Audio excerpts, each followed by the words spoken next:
আমি একজন শিক্ষক, ওই জি আমার সাংবাদিকও। আমি ভোলার বাণীতে আছি, স্থানীয় একটি পত্রিকা। জি সাংবাদিক। জি আমি শিক্ষকতা করি। আমি এমপিভুক্ত একটি কামিল মাদ্রাসায় আছি। জি সাংবাদিকতা করি। জি ওরা আমাকে মেরে ফেলার প্ল্যানটাই ছিল, আমাকে মেরে ফেলে যায় স্যার। ওখান থেকে আমি কোনো মতে বেঁচে আছি। এখন আমি হুমকিতে আছি, আমাকে পেলেই মারবে। আমি হসপিটাল ছিলাম। জি না, আমি কোনো বিএনপির সহযোগিতা পাইনি। জি আইনের সহায়তা নিতে পারতেছি না, আতঙ্কে ভয়ে আমি মামলা যেতে পারছি না। এখন আমি আপনাদের সহযোগিতায় আমি রিস্ক মুক্ত হতে চাই। আমি খুব ভীতি সন্ত্রস্ত অবস্থা দিন অতিবাহিত করছি। জি আমি শান্তি চাচ্ছি। জি এটা প্রক্রিয়া দিন।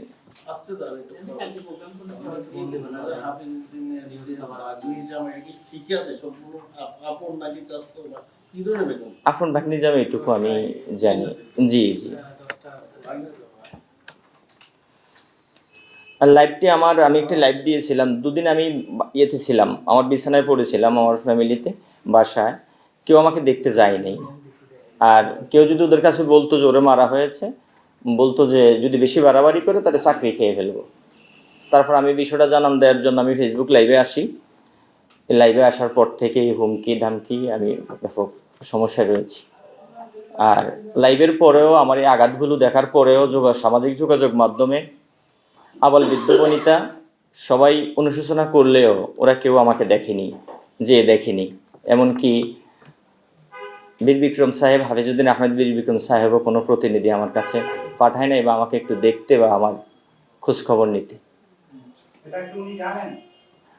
এটা কেন্দ্র থেকে আমাকে ফোন পর্যন্ত করা হয়েছে, কিন্তু আমাকে ফোন করেছে তুমি তোমার মতো করে চিকিৎসা নেও। আর আমি তো মধ্যে দেশনায়ক তারেক জিয়ার কাছে অভিযোগ দিয়েছি। গতকাল আমি অভিযুক্ত করেছি। জি আমি ফ্যাক্স করেছি আমার ছবিগুলো সহ, এবং আমি একটি আবেদন দিয়েছি, তার কাছে অভিযোগ দিয়েছি। কোনো পদবি নেই।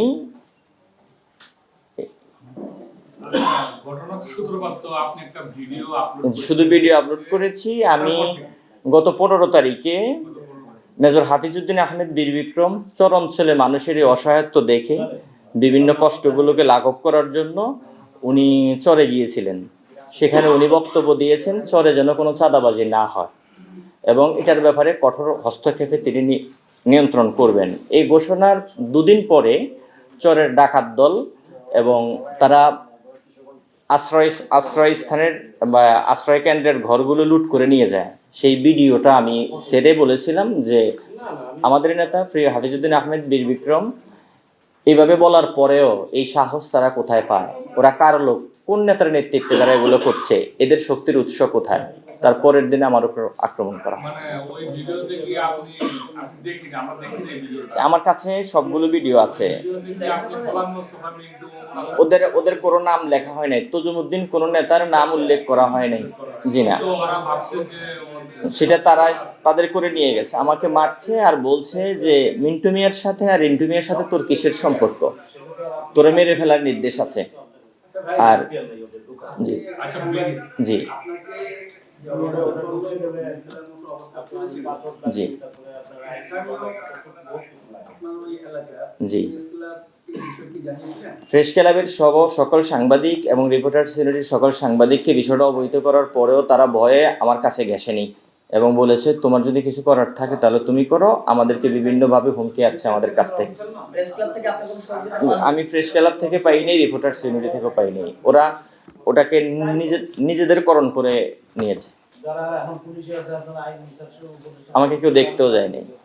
আর কেউ যদি দেখতে যাইতো আমার কোনো শুভাকাঙ্ক্ষী, তাহলে পরোক্ষভাবে প্রত্যক্ষভাবে তাদেরকে হুমকি দেওয়া হতো।